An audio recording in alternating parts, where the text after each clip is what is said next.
This is the Leo Clamaco podcast. You've mentioned a few, but who are your mentors? Who do you look up to that gave you the know-how to do this? For me, well, not that they gave me the know-how to do this, because I continue, following new mentors and stuff like that. But I first started reading The School of Greatness with Lewis Howes. I started listening to him probably like 10 years ago, and that's when I found out about personal development. He was one of the first ones. Then a girlfriend of mine who I've known since I was 19 in New York City, Alexi Panos and Preston Smiles. I knew her from New York City. I saw that she was getting into this world, and I was like, I'm curious about it. And then one of my favorite mentors and best friends is Chris Lee. He's been on Lewis Howes' podcast many times. Him and I share the same birthday. Wow. Yeah. Jenna Phillips, she's the founder of Ascension Leadership Academy, which is an emotional intelligence academy I graduated from. Natalia Kern, who's married to Frank Kern. She's a good friend of mine as well. One of my favorites is one of my best friends, Sandy Glant. She's an amazing productivity coach. And someone who's in the forefront of my life right now and is a dear friend of mine is Tim Story. The way he preaches, the way he speaks about God and how to take your life and your mindset to the next level is just on another level. And another one of my favorites is Jen Gottlieb. She's just incredible. And I'm fortunate enough that I've had them both on my stage multiple times. Actually, Tim is coming back in May to Epic Talks. That's great. So, yeah. Your network sounds incredible. It really does. Yes. All these people that you just mentioned sounds incredible. You touched upon it. Explain a little bit the power of your one connection away. What does that mean to you?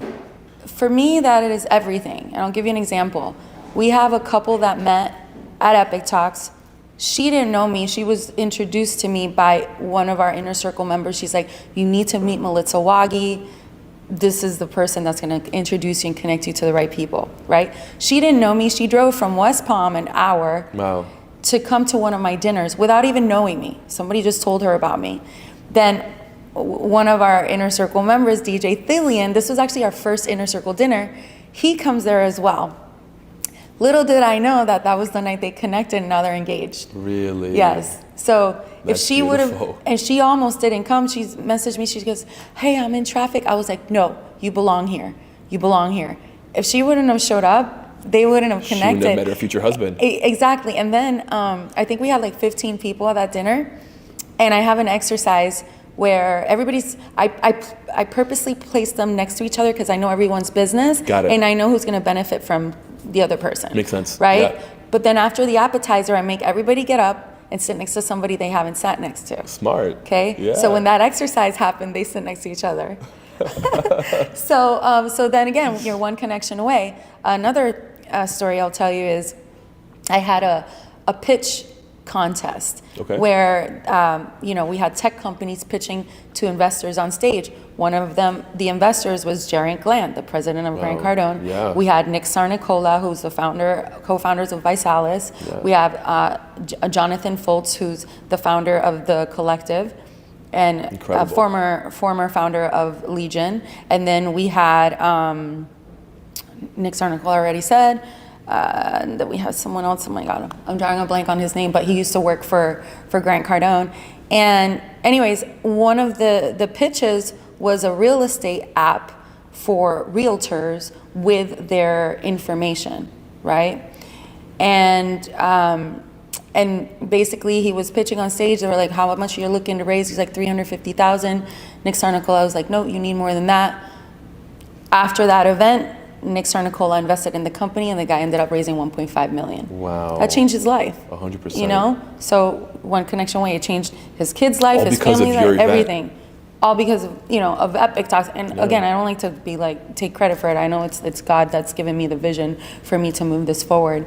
But that's what I talk about, one connection away. Has anything ever made you feel insecure? And if so, absolutely. how do you handle that? It happens all the time, actually. Like, for example, the other day, my event just happened this Wednesday. My event manager, he told me he was going on vacation for his daughter's birthday, and he's the one that, helps me organize and prepare the venue, and, brings in, like, when the chairs are getting there, so to put them, the step and repeat, everything, right? He goes, hey, I'm not going to be there, but my brother, who helps him, he is going to be, the one managing everybody that comes in, over 20 people that come to set up the venue. Long story short, my staff is calling me. They're like, hey, Joseph is in here. Nobody's setting up anything. Like, what's going on? It's 4 p.m. Mind you, my event's at 7. Wow. I'm over here getting my hair and makeup done, and I'm like, what? I'm like, so I call his brother. He's like, no, I told Joseph I couldn't do it. And I was like, boy. I'm like, wait, where are the stuff? Oh, it's in his truck. I'm like, in the truck. Where's the truck? I'm like, where's the truck? Long story short, the stuff was not in the truck. We went to the location where everything is, in a safe, stored. And I basically grabbed some people from my team, and I did the dirty work, you know what I mean? Let's and go. We set up the, I'm Roll like, put my Converse on, like, I have an event, 100 people are coming, Put like, your I hair gotta up. show up, And we made it happen. Did I feel insecure in that moment? No. Did I panic? No, I pivoted, However, it was a moment of distress. So yeah, maybe you can call that insecurity or whatnot, but I just knew I was going to get it handled, and that's not the first time something like that happens to me. I actually had an event at the SLS, and my event is not bringing $150,000 in yet, right? But it will. It will. But they call me 24 hours before, hey, we just got booked for $150,000 for a Hollywood movie. We can't have your event. Wow. 24 hours before my event. I already had 150 tickets sold. I had amazing, incredible speakers. And I went by myself, and I just started walking every hotel in South Beach, knocking on doors. and I was like, hey, this is what happened. I need support, da-da-da. Luckily, the second hotel that I went to, which was right next to the SLS, which was the Comfort Inn. No, not Comfort Inn, sorry. The Surf Comer. They were like, perfect. So I hired someone to stand at the SLS, anybody that was coming to Epic Talks, to guide them to next door.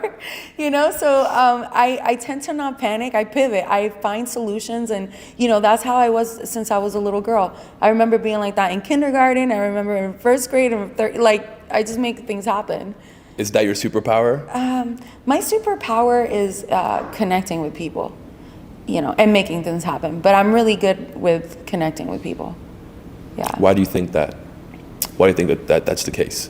What makes you so good at connecting with people? I think it's because I was always in survival mode since I was a little girl. I went into the foster care system, being placed in different homes without knowing people. So I was just like, how can I build a relationship where they trust me and I trust them? Right. So. Did you find a family? Yeah, I ended up, at 4 years old. But I ended up, before that, going to different homes, and then I did find a family, and they had me in their foster care for 15, until I was 15. So, but yeah. Are you still in touch with them? Yeah. They're amazing people. They gave me the gift of God. I grew up in a Christian home. It was not an easy childhood, I'll be honest with you. But, again, I appreciate the struggles that I dealt with, because it made me who I am today.